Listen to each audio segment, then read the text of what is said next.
The following episode is brought to you by Poison City Brewing, proud makers of Durban Poison Cannabis Lager, the beer that invites you to live your poison.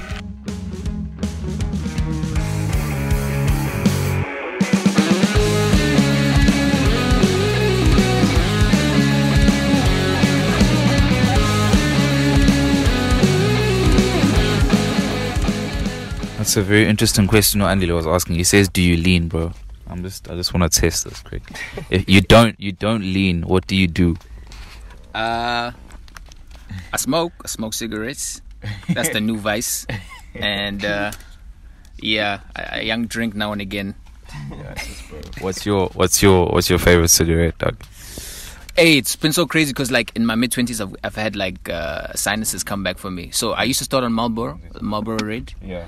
I like the switch because since I sing it doesn't take too much away. But now I'm a Camel double switch guy. What? Yeah. I've heard from a lot of mates, bro, who would say like Camel's like the hardcore cigarette, bro. It's like it's hectic. I don't get that. A lot of niggas say like I'm an old man for smoking Camel, and I'm like, nah, this shit is clean for me. It's not. It doesn't rough up the shit. It was Stuyvesant for me as an old man, hardcore. Yeah. I get. Lapo, I'm building houses. If I'm doing that. And when it comes to your I guess you did say what you drink occasionally. What's your favorite drink, bro? These days Savannah is the one. What? But if I'm drinking beer, it's Black Label or even Duke Draft. Damn, Yeah. that is hectic, bro. Like, I think it's better left to the professionals, that kind of stuff, bro. Like, it's on my week weights, and nah, it'll never work, bro. So just diving into this, man. Like, Andile's here mixing up the lean and stuff. For anyone who's just hopped in, it's Sludge Underground. Nasiphi Zwane is the name. Got my co-host, Andile, and today you've got a really special artist in Lungelo Manzi who's done a lot. This artist is well revered, around the country. So I think it's about time that we, learn about him. We just learned that he smokes, he drinks. Let's dive into the music now. Where did this sort of start for you, bro? Like, how long back did you actually start making music? It's a bit complicated, man. I mean, music was always around. I think that I can say I started creating it 2012 with people. I was in Cape Town. So between 2012 and 2015, I was in Cape Town studying. At that time, I met up with a bunch of creatives. I was at UCT. They were at AFTA. I'd always go to AFTA and meet up with them. It was about 10 of us. We were filmmakers, creatives, and then we were also creating music. At that time, I was just singing and making beats. The beats had started around when I was 15. Fruity Loops found me while I was at home, Emakai, Mpangeni. And from there, I came with these beats to Cape Town in 2012. I played them for these guys. The homies were like, yo, this is dope. And then that's how we started the collective that we had at the time. We called ourselves The Fam. Yeah, creating with them. And then things got in the way, studies, life. We separated. I got back to Durban. And then 2016 until now was where I pretty much pushed my solo career. Yeah. And you talk about Mpangeni, bro. Sorry, Andy, before I come to you, bro. You talk about Mpangeni, dog. Like, I don't know much about the place. But I'm just trying to imagine and trying to picture, I'm just trying to imagine you, Mpangeni, and then like FL Studio and production. Like, how does that come about, bro? Like, shed some light. Crazy. Firstly, Mpangeni, one thing you need to know is it's hot. We're going into summertime right now, and when I think of Mpangeni, I'm thinking humidity, mosquitoes, that sort of thing. Now, Mpangeni, obviously, there's the nice part of town, and then there's ilokishi lakhona as well. So ugogo wayehlale eNgwelezane, so ilokishi lakhona laseMpangeni. And then my aunt stayed like in the burb side. So I'd visit between there when I go home, and usually I stay at my aunt's place because my cousin, same age, we used to just be nerds and now because it's so hot, you stay in the house most of the time. So while we're in the house, there was a PC. There was this dude at the time, I think his name was Lind or something like that. He was and this guy was like the producer. The people knew that this nigga was the guy.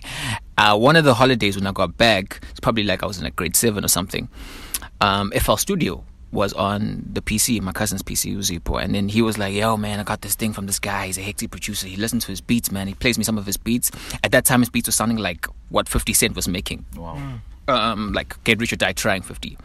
And I heard the shit. I was like, oh, this is dope. And my cousin had some beats that he was making as well. Not as good at the time, you know. And then I got onto that. And then within a year of coming back and forth, I got really good, relatively speaking. You know, it wasn't the best beats, but like you can see that I had a knack for this thing.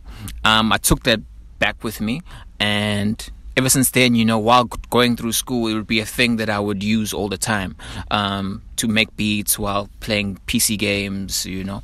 Here in Durban, I stay Tropeni, like Nasiphi. So I'm in the city, a lot of noise, a lot of chaos, a lot of traffic. And I stayed indoors mostly because it can get really wild out there. And that's when I was basically getting this craft. But just to explain on Mpangeni, it's very much quiet, it's very much peaceful. You stay indoors, and if you know people, you're taking long walks to go visit them at their houses, and you spend days in the pool, you know, chilling at the park, you know, very easy, chilled life. It's beautiful too, like gang houses, la mashama tended, like Bahlanga corner, you know, that burp side of town. So a lot of it is pretty. Lovely space. Killer, bro. I want to know njengoba ukhuluma ngeMpangeni ukuthi the music that you were making around that time, like when you started, was it influenced by the area that you were in? And when you got to Durban, like, did it change in any way mhlambe to adapt to the fact that you're now in Durban with the type of sound or the type of music being made in Durban? I think starting out, right, I treated FL Studio like a game. So it was like a PC game. I wasn't thinking about it like I want to be a musician. It was like, oh, here's these buttons that I can press and make a sound. Before that, the thing we used to do was, Yakumbula, there used to be these like Nokia 3310s, 3330s. Now on those phones, people didn't know you could make ringtones. So that was the first like ever exposure to the production side. And from there, when I found FL Studio, I was like, this is the same thing. You know what I mean? And it's fun. It's a nice way to be original and create, you know, out of nothing. So sound wise, I wasn't trying to create a sound. I was just trying to make these things come together, these little pieces of music. When I got to Cape Town for studies in 2012, keep in mind I still had that mentality. So when I got to Cape Town, people were like, yo, this is dope. This is kind of like hip-hop. This is kind of like this, you know, because I'm referencing this dude that was popular in Bangenulent, right? So that's my only reference. And then in Cape Town, I'm getting exposed to all kinds of sounds. Cape Town itself is a city that's just built for you to be as creative as possible, because it promotes that whole thing of niggas can be free, niggas can be whoever they want to be. And then I was like, okay, cool. Now I'm going off of the energies in the room. I'm meeting a bunch of hardcore rappers passionate about stuff. I come from a more R&B influenced space. My older brother put me onto hip hop. So my references are pretty much other people's stuff. I hadn't really made a choice to say this is what I want to do. By the time I got back to to Durban in 2016, that's when now I've got like all these references, and I can be whatever I want to be on a track, and this is where I'm drawing from to create the sound that I have now. And you know, your homies from after that you mentioned with you guys, it was like 10 of you and all that there, you know, are you guys still in touch? Do they still sort of, or do they have any influence at all in the music that we hear currently? Most of us are in touch. Like it's crazy, man. You know, when you're in your late 20s vibe, there's so much of that pressure of like the 30s that are coming, and you want to find yourself and you want to do things. So for example, there were 2 girls, 8 guys. In that setup, one of them got married, had a kid. Another one had a kid. Another went into, like, he's in Atlanta, Ungola. He was an actor now. His film that he was in got nominated at Sundance. Another one is a director, Osilo, who worked on like productions like Uzalo to other shit, you know. People were doing a lot of shit, you know what I mean? And we had a lot of people. When we were a crew, there was like mad energy around us because there's 10 of us. We're moving. We're just these creative rebels, and that attracted other people who we still stay in contact with. So I'm very much still in contact. Like, we send texts, you know, on birthdays, on special occasions, to just big each other up, to keep each other motivated. But obviously there were some relationships that were lost in that process because people grow their own ways, and you know, you grow apart. I want to fast forward to a time, because Usushile about the type of things that influenced you from the time you were in Mpangeni to Cape Town to now in Durban. But now I want to fast forward to a time, because I remember when we first met, like you told me, Uti, you came here, you find yourself in studio with T-Bag, if I'm not mistaken. And I think it started just from an experience, you were going through some stuff. Yeah, well, go with love life or whatever the case may be. You have a tape now. I wanna just take us through that process, bro. From the time now you Susugile in Cape Town, you in Durban, you in studio now, and that whole process. Okay, to get to that part of the story, I think I need to just quickly recap on my Cape Town experience. Nah? Okay. 2012, I go to Cape Town. First year is great. In the first year, I was doing school. Things were crazy. I did this presenting thing with MTV Base, the VJ search. Made like top 10 at that point. Keeping in mind that final top 10, right? I remember that the national one, there was Jabba judging, RIP. There was Azania and Timo Howard, who was with MTV at the time. That top 10 had Dash, who's now Zulum Katsini. It had Nomzamo. It had it had Musli.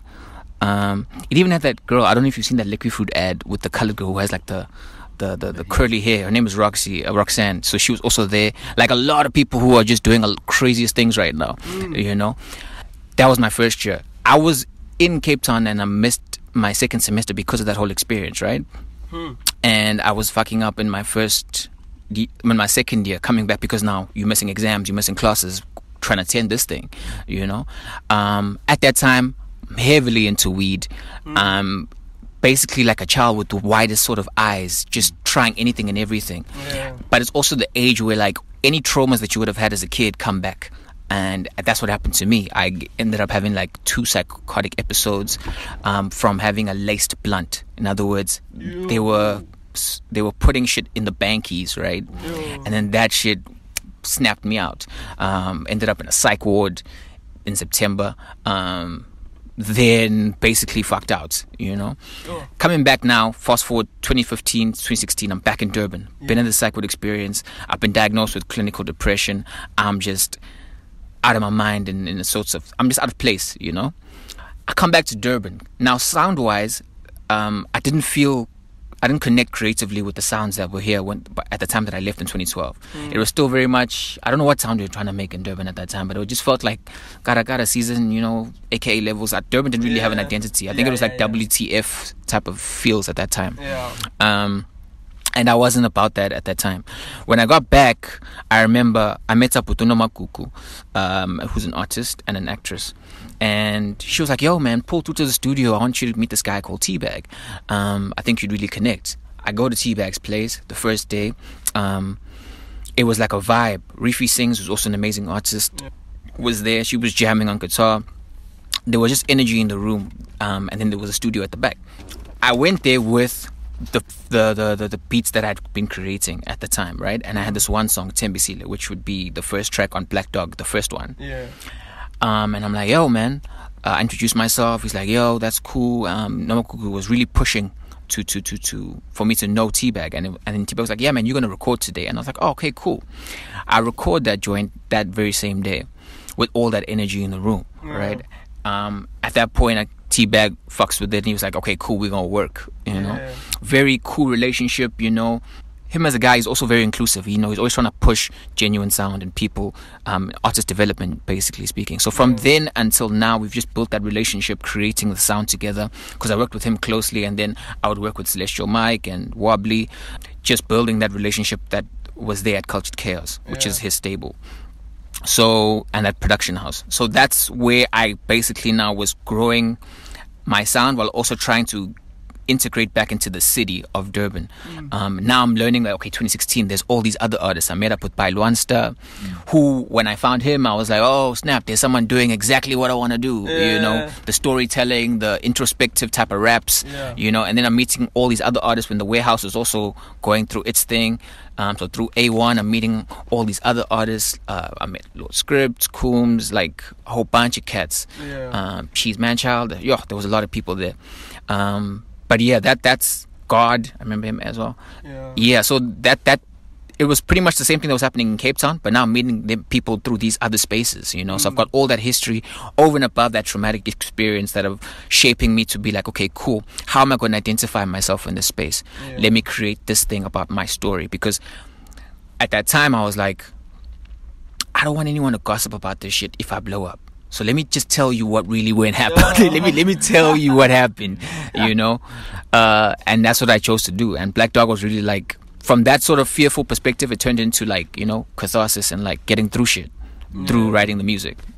So basically, when Zalentenzo Eminem, like on 8 Mile, on 8 Mile was designer basically, but so that the other guy doesn't have shit to say, so that someone they'll react in a certain way. So when Lapo, you felt like you just needed to tell it. Kube ukuthi when you blow up, people laba bakwazi ngalesa sikhathi mhlambe in that space bengasho ukuthi Lungelo lo wahlanya.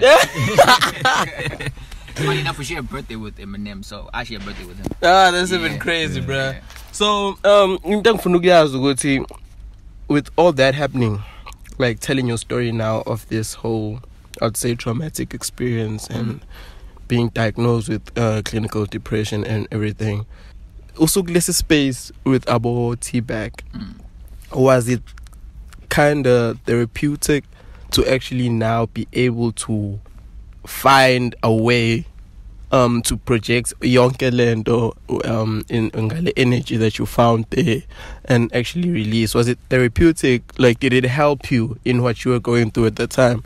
Yeah, it helped because, you know, I have 3 tapes in the series, Black Dog. I made it with the intention of explaining this concept in a way that could be accessible to a band. Black Dog as a word is a term that's used to describe melancholy or depression. So when I created the first one, it was selfishly for me. It was to say, hey guys, this is what's happening. It was therapeutic in the sense that even in creating the tracks and sequencing them together, when you listen to the music, you'll hear these voice notes playing in between tracks. Those are actually voice notes from people I knew at the time when I was going through what I was going through. And they were explaining their version of seeing me in that way.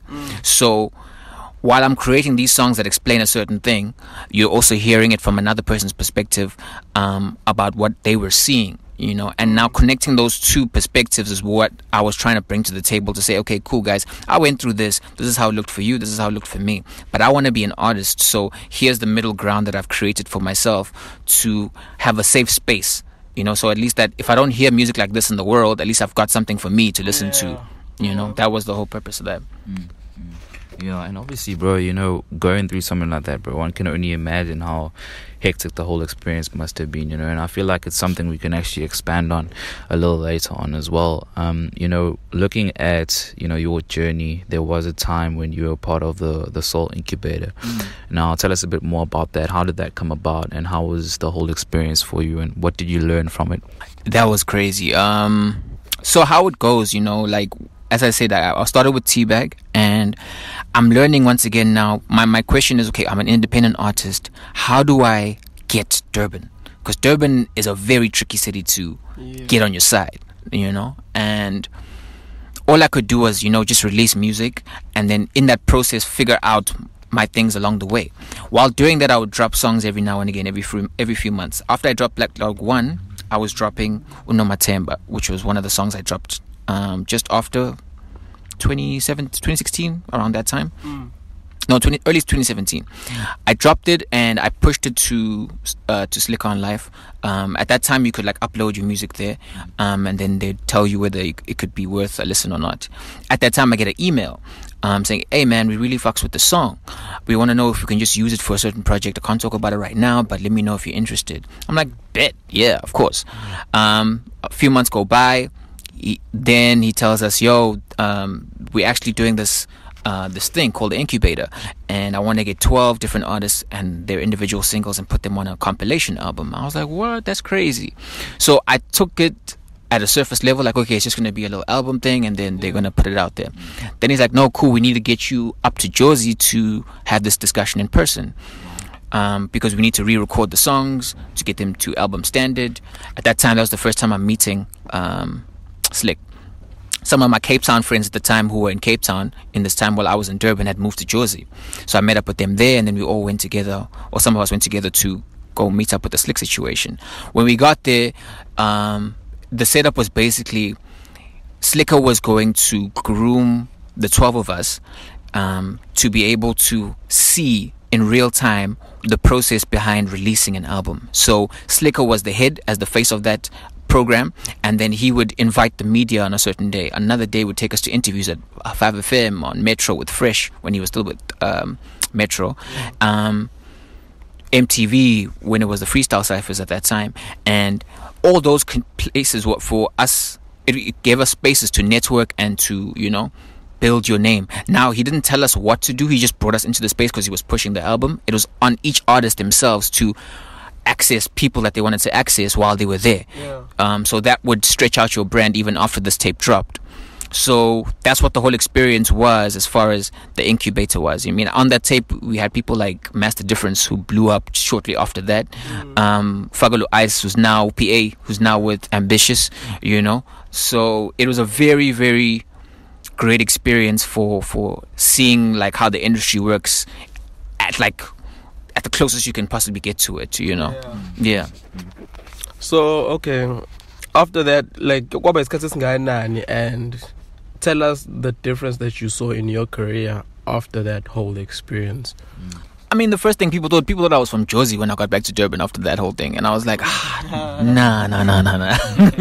You know. So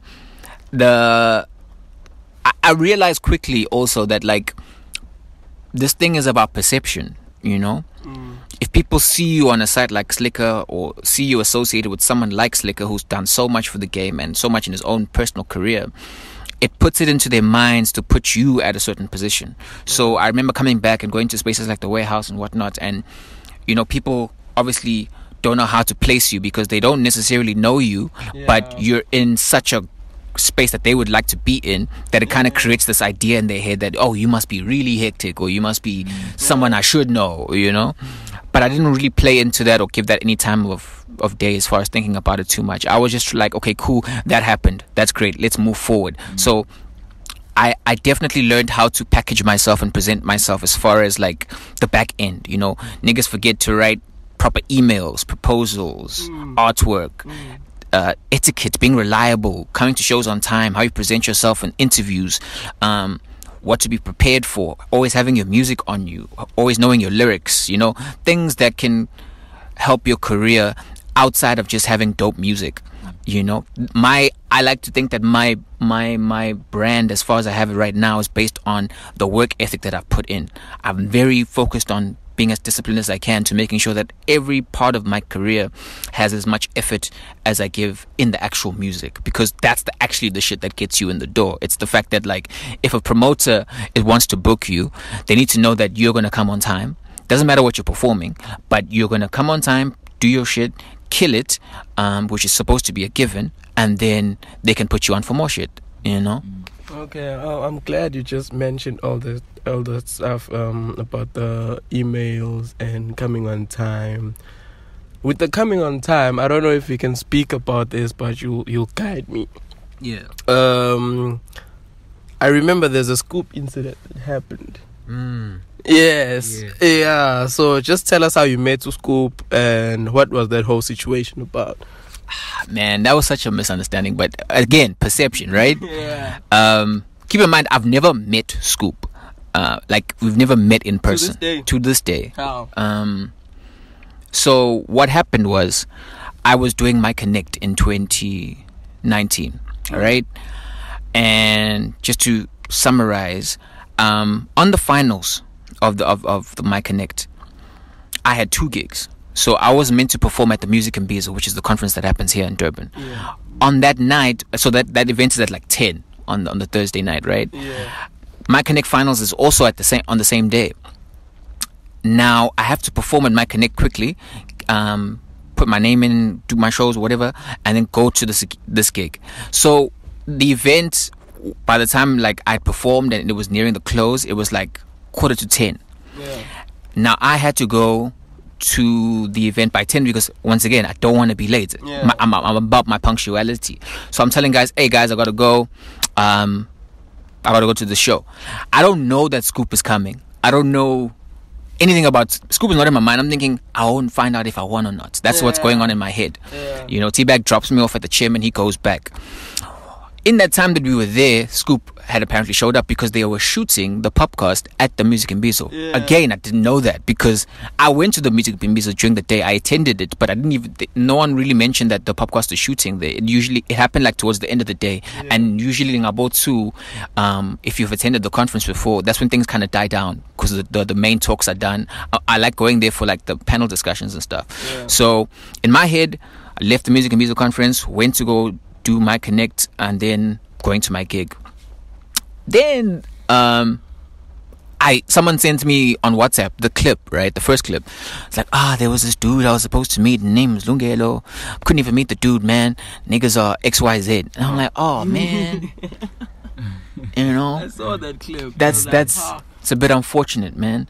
You know? So at the time, DJ Lab had connected me to Scoop. He had sent some of my music to him, and it was supposed to be a thing of like, you know, since I became the runner-up at my Connect, it was just a way to help you get into the situation, right?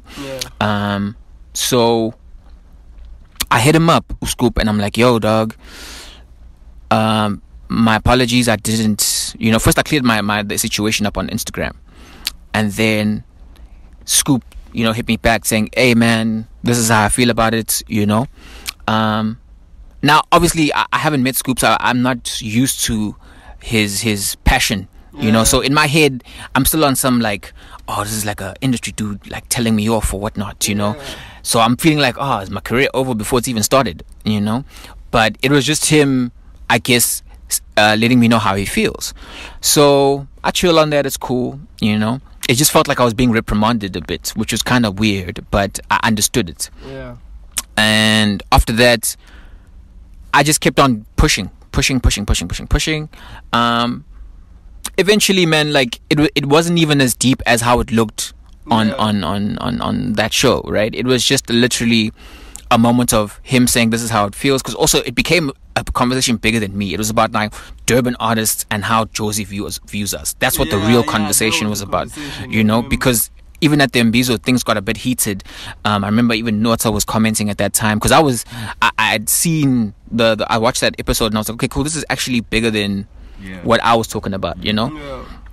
So yeah, long story short, man, we're cool, man. I still hit him up today on Instagram to tell him about the music. We've spoken on YFM. He's interviewed me on there as well.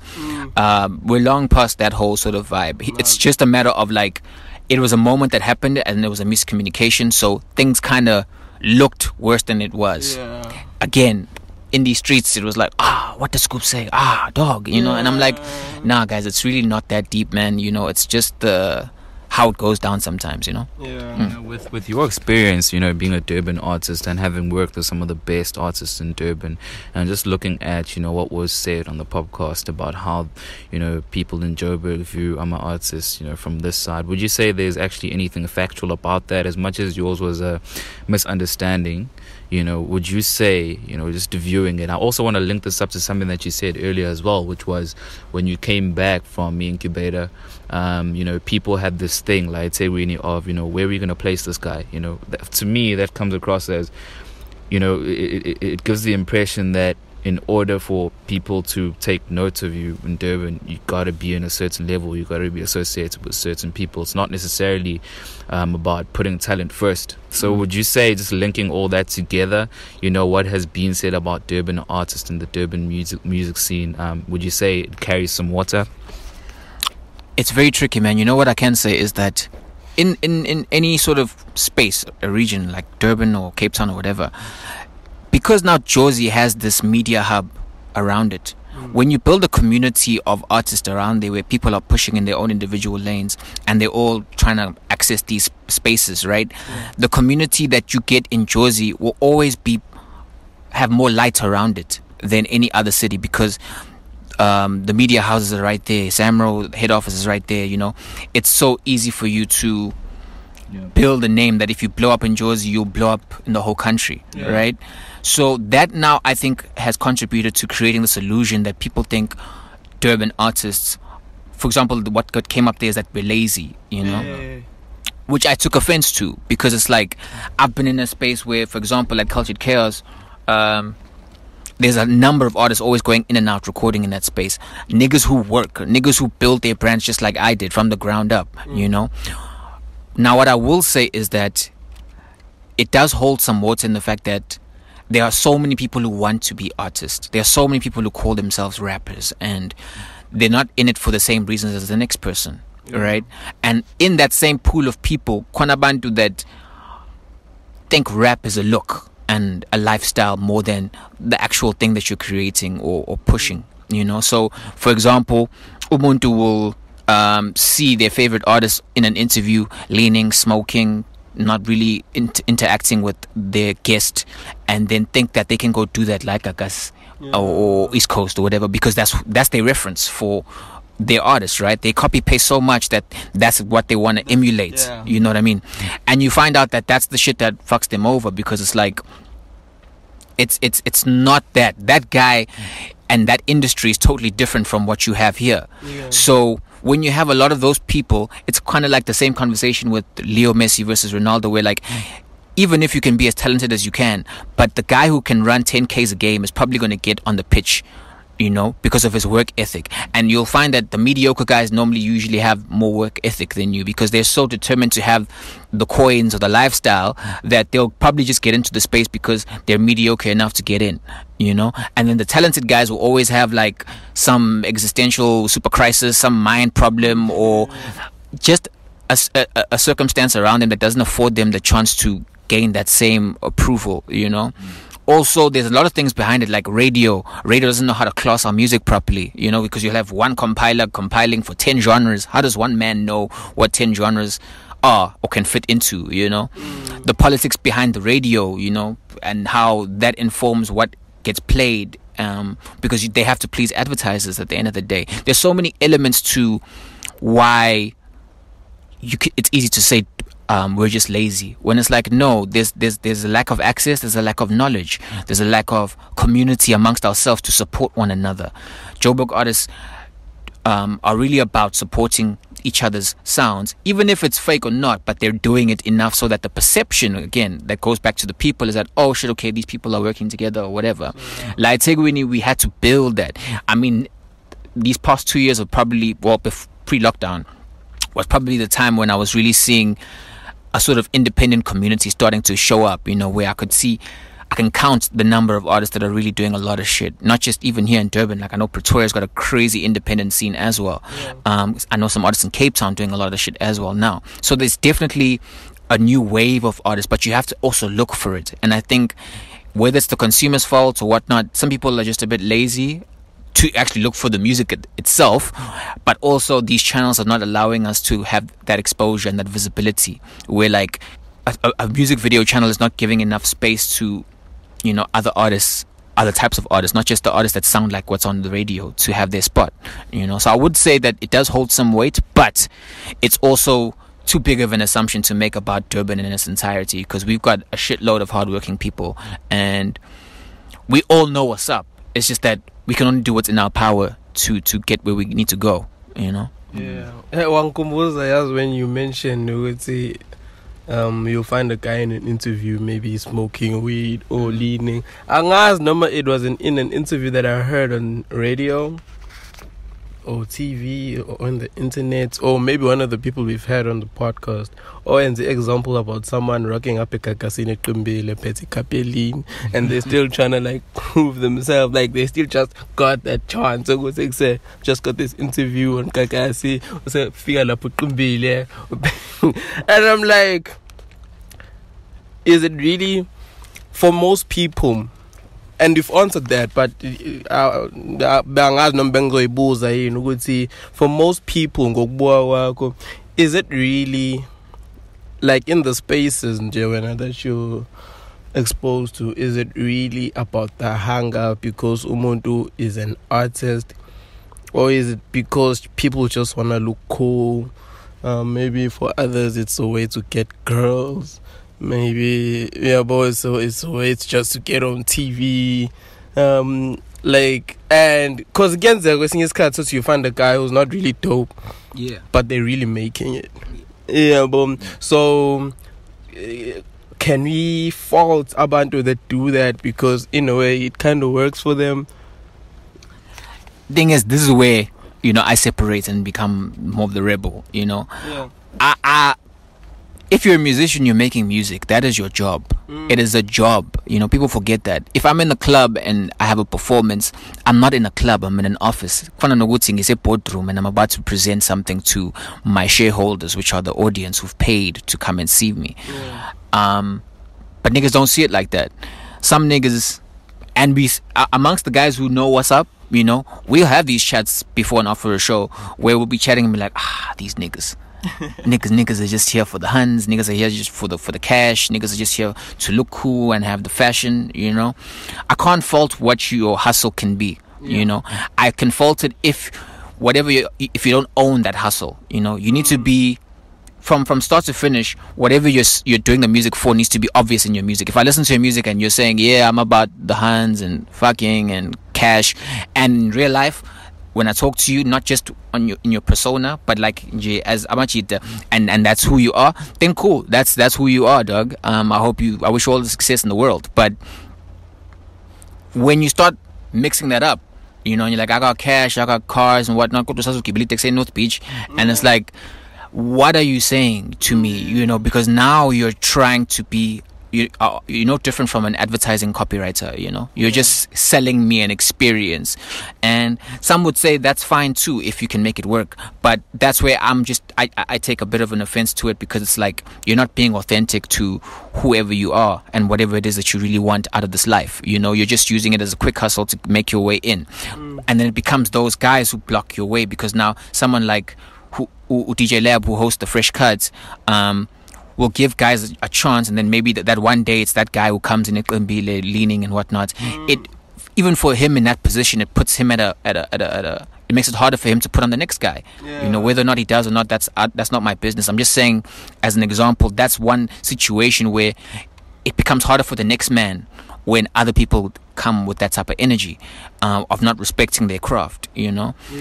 And we can't, there's so much behind why that is or why that isn't, but you know, we can only hope that when you're doing your shit for real, that it pops up for you, because at least what you have is your consistency, and that's one thing people can't take away from you. And that means playing the long game, you know, because that's all you have to make sure that you get one step closer each time. Because yes, okay, cool, the one guy who's going to pop off before you gets there, but perhaps his career is only 2 seasons long, 2 summers long, you know, and then he's gone. When you want to make sure that when you get there, you stay there.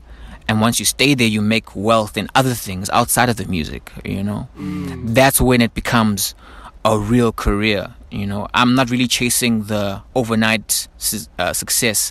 I wouldn't mind a viral tweet now for my tape that dropped, because at least I know that I've put in so much work that I can make that carry on. You know, it's not to say I don't want what comes with great marketing, but artists themselves who are also genuine about it need to step up their PR and marketing strategies, as well as how much those guys who have the PR and marketing and the investors who push mediocre shit, they need to invest in, working on their sound. So there's faults and pros, and in both situations. It's really something that comes down to the fact that this is what it means to make music in SA, because of our politics, our economy, and people in general in different spaces. Yeah, I think at this point, what I want us to do, because we've gotten to about the 30-minute mark, I like for the audience to just hear a bit of your music. So I think we should just play out with the Nomathemba, and then just give them a little bit of a taste. I want you to sort of give us your handles before we bow out. You're going to come back for one more session before we close out. Give us your handles and everything, where people can get in touch with you if they want to connect, work with you, and all that there. If you're trying to follow me on Instagram and Twitter, it's Lungelo Manzi. It was one word, no spaces, so that's LUNGELOMANZI. On Facebook, it's Lungelo Manzi SA, so just add SA at the end when you search for me, and then you'll find my page. If you're trying to reach out to work, just hit me up on those socials, and I'll get back to you if I fucks with it. Because also, I don't believe in just working with people to work with them. It's either the music's got to connect with me, or you just got to have an organic connection in person for me to want to invest in that. Yeah.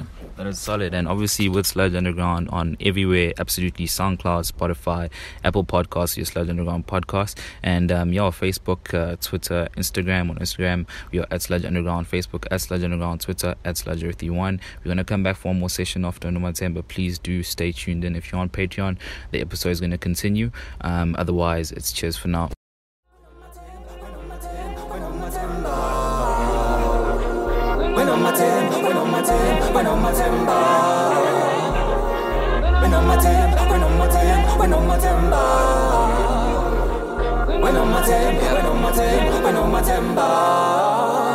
Some days I trip on challenges given for me to ascend. Between keeping the passion and faith, I reach for the gin. Being responsible is lost beyond the phase that I stitch. So in every part of my youth I needed time to connect. I'm getting tired of music, not reproducing a check. The fam is in debt, but I won't get a job over this. I'm trying to think, trying to sink the feelings I have. I'm trying again, searching for a beat that can match with something that can smash records with integrity, kept with the nerve to keep it burning at my mother's expense. Cause I yearn to spend some money at the clubs that I'm in, with the urge to hear somebody love the work that I blend. Instead, brother man, you don't even know yourself. You got your Converse ready to go nowhere. You're too young to be knowing your way, old boy. You're too young not to fall on your face.